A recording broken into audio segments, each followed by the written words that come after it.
The Yeah. scam that you're referring to, that it's a big scam that Jews aren't going to the Beis Hamikdash. So for what reasons, what were you referring to? Because we need to build it? It's a scam that people aren't going because really Jews should be We rebuilding. need, Is that what you're referring to?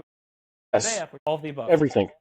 All the above. The Okay. Jews are supposed to build the temple. There's a commandment to offer one lamb in the morning, one lamb in the afternoon, every single day. If you miss it, avars mano, batel korбано, but you still cannot shirk this responsibility. We have a great responsibility. That's the mitzvah.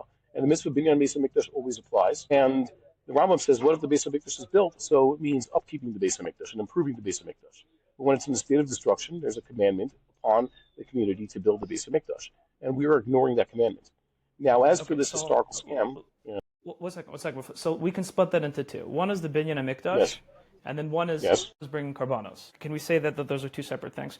Okay. So let's just make yes, it. Let's just say in terms of binyan Hamikdash. I mean, that's not such an easy discussion because lefitosos adime, they don't believe, or it doesn't seem lefumriyata that building the Beis Hamikdash is something that we're going to do with our own two hands, right? And there were many other Rishonei oh Ashkenaz boy, that seem yeah, to feel the same, right? So would you agree to yes. that?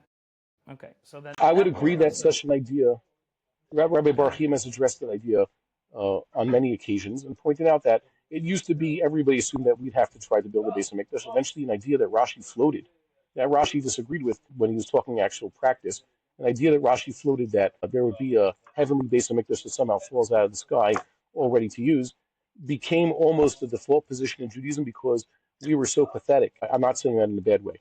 We were so downtrodden. We realized it's such a long gullus and nothing's improving. It must take some supernatural miracle to get things actually going. But many Rishonim never had such a Havamina. And it's been pointed out by many scholars that it's a mitzvah of the Torah.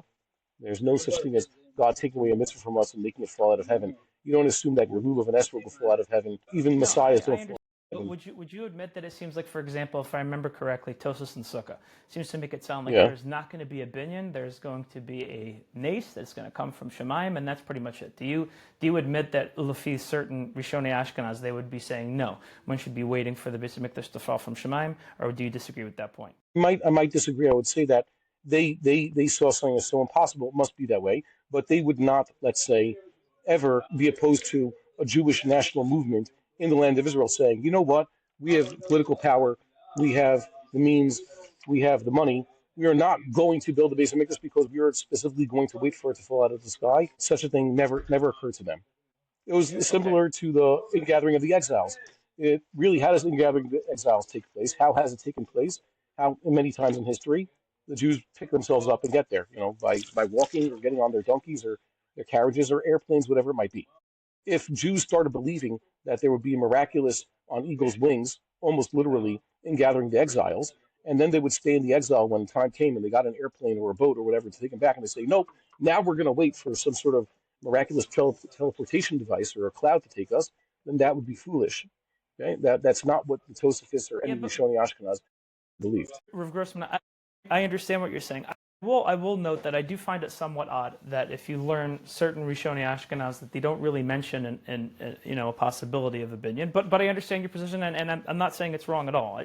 It just does seem a bit weird, but I'm open to that. I'm open to all of that. I do think Pashup Shat, if you just look through the basic Gemaras, it does really seem that the Fumriyate, the Pashup Shat, is that we're supposed to be building it with our own two hands. So, but I just wanted to kind of parse that out a little bit to see where you're going, or where you were rather, Okay. where you are rather. Okay, but now the second thing is let's talk about korbanos on the Beis Hamikdash. Okay, so that's a little bit harder for me to swallow as a scam, because correct me, I feel like there's a lot of halachic fear. There's a lot of halachic fear of the Beis Hamikdash and the Makom HaMikdash. How do we know that all the places that we're going are places that are not going to make us be over some sort of isser, transgression about being on Har HaBayis?